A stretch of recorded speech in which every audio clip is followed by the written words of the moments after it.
Hey, let's talk a little bit about what happened yesterday in the draft and how that affects the Cowboys.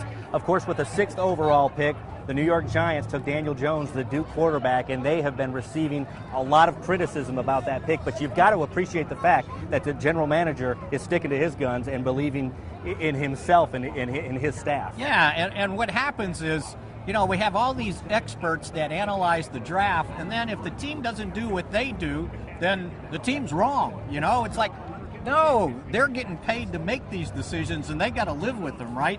You don't have to get paid. You know, I was looking at mock drafts, okay, and I'm not a big mock draft guy.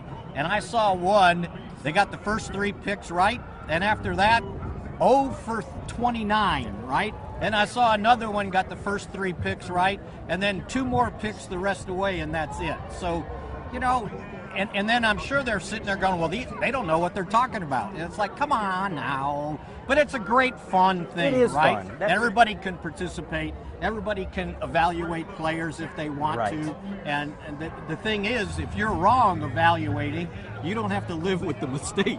Unless you put it out on Twitter and then everybody jumps on you. Yeah. I've learned that the hard way. You don't lose your job, though. You're absolutely right. And millions of dollars aren't on the line either. Exactly. So the Giants had ended up with 3 picks because they traded into the bottom of the first round as well. And they went defense with their next 2 picks with Dexter Lawrence from Clemson, and then they grabbed a cornerback at the bottom of the draft. So pretty impressive that the Giants were able to get 3 first-round picks. Yeah, and I really like Dexter Lawrence. Now, he had a little bit of a foot problem, and I'm told that he was able to play through it. But it was when they did surgery on his ankle, when he had that ankle surgery, they blocked a nerve, and he started having drop foot, sort of like Jalen Smith. But I was told that he played through it, so it shouldn't be a problem, but it was something to think about, and probably why he lasted till late there in the first round. Interesting with Daniel Jones, I don't know that he starts right away. You know, I think that buy some time with Eli, and then maybe he's ready to go. I thought the interesting thing, and then with Washington taking Dwayne Haskins, all of a sudden Dak Prescott and Carson Wentz are the salty veterans of the quarterbacks in the NFC East. Were you shocked that they went with that Dwayne Haskins lasted that long to get to the Redskins? A little bit, but I thought they would take a quarterback. And, you know, talking to some people here, they were all shocked that no one took Drew Lock in the first round, and they thought he'd go real soon here in the second. I saw somebody write something that the reason he fell was because he had 9-inch hands. They weren't big enough, and I'm going, well, he was big enough to lead the SEC in touchdown passes. So I know they say they want 10-inch hands, but yeah, you know, right. A winner's a winner. Exactly. And he hasn't shown a proficiency to fumble. You the ball know, and in it's the college. same thing about height. You know, Drew Brees, barely 6 foot. He was pretty good. I'd take him as my quarterback. Right? Yeah, no kidding. Hey, we were talking a little bit earlier, and I think the viewers at home would be interested by this, but things were a little bit different back in the day. We're out here outside the Ford Center, and it's a celebration. The fans are out here enjoying it. There's music. They get to watch the draft. There's games. There's food. This wasn't always the way it was, though. In the 70s, when you were covering the draft, it was I told you a funny story. So I was working in Columbia, Missouri, 1979, and Kellen Winslow, tight end, All-American tight end for Missouri, who ended up being a Pro Football Hall of Famer, said, hey, come on over to the house, and you know, you can sit around and wait till I get the call, and then we can do an interview. So we go to his apartment, and he looks at us sheepishly, and he goes, well, we got a problem. What's that? Well, it's the end of the semester, and I turned my phone service off, and they did it a little bit early. So now I can't get a phone call to find out who drafted me. No TV, no radio, right? So we took him to the newspaper newsroom, and we watched the draft unfold on the AP wire machine. So the little ticker thing came out, and he had to wait till the 11th pick in the draft, and San Diego finally took him, and he was pretty happy because that was Don Coryell. And for those of you that don't know, he was the father of the passing game, and it was Air Coryell. But yeah, there was no celebration, no TV, no radio, and even into the 80s there wasn't really anything. At least ESPN started doing it on television. But other than that, they had to call the guy to let him know he got drafted. And these days it's really fun because there's cameras at a lot of the draft parties for the athletes. You get to hear the actual phone calls that are made from the general manager or the head coach to the player. We got to experience that yesterday with TCU's L.J. Collier, who was taken by the Seattle Seahawks in the first round. Kudos to you for doing the interview with the guy, and then he ends up in the first round. How about that? A little bit of a surprise, not a great surprise, but he was probably taken about 5 to 10 picks before he was expected. Yeah, and here's another thing that changed too, and Jerry Jones started this, and I want to say it was 1990, 91. He allowed the cameras to go inside the Cowboys' war room. That was just not allowed. I mean, if anybody walked into a war room during the draft, they probably would have shot you, right? I saw some people today that they were on part of a tour, and they got to go in the Cowboys' war room. I go, seriously? I go, all these years, I've never been in that war room on the draft day. But yeah, Jerry allowed the cameras in there. Now, if you've been watching, everybody's got a camera in the war room. So how often are you in the war room now? Yeah, when the draft is not within 2 months, let's put it that way. Yeah, and it's all video now. Before it used to be that they had this magnetic board and they had everybody's name kind of listed, and they would put it on the board, and then when the guy got drafted, they would take it down and put it here. They had to. Now it's all video. Yeah. It's a video board in there. It's amazing. Kind of the way they used to do weather on old time television, right? So, realistically, the Cowboys, their picks, second round through the seventh round, which players have a realistic shot of being starters, would you say? The position as starter, I don't know it would be right off the bat, because they kind of covered themselves all along. Now, excuse me, if they found they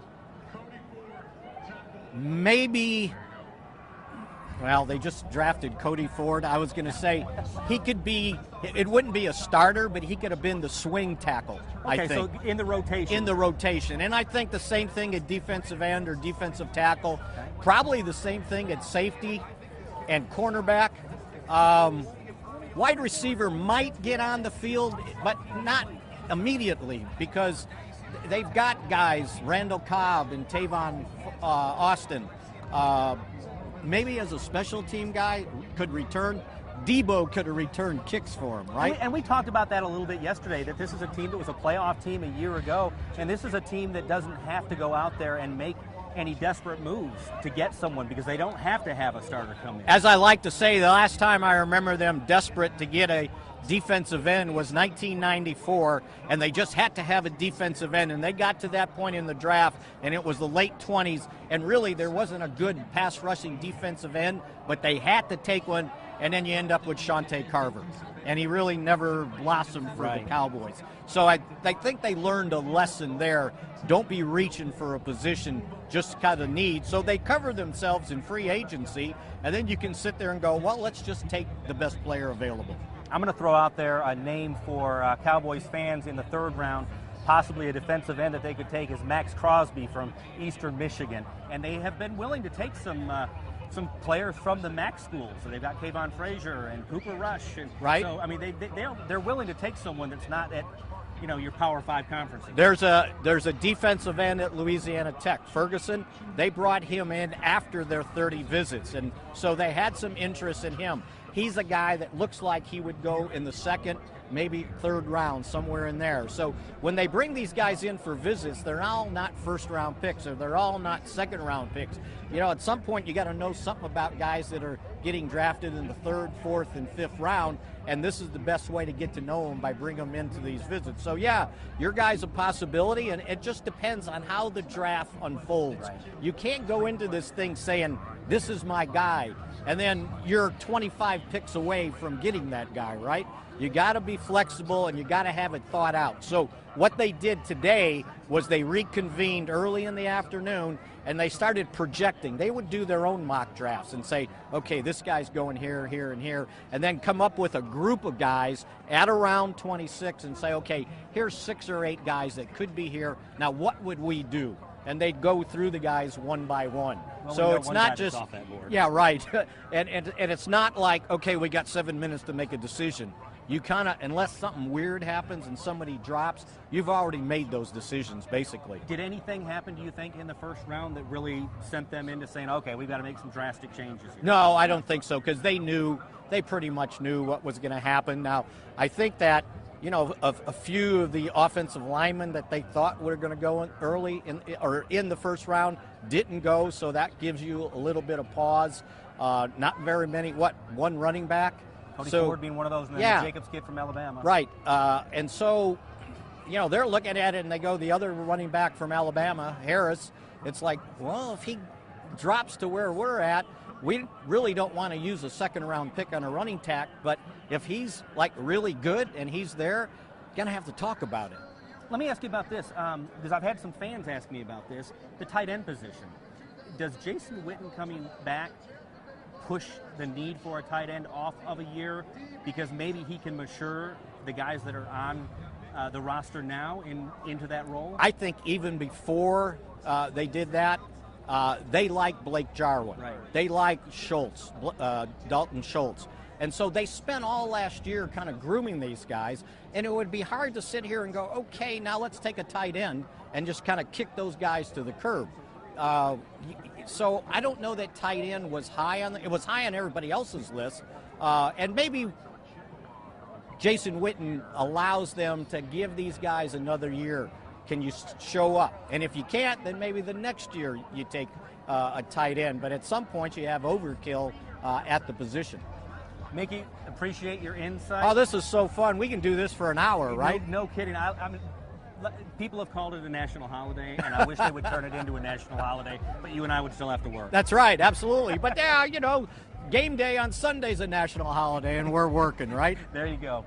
Thanks so much for watching. Enjoy the NFL draft and find out who your newest Dallas Cowboys are.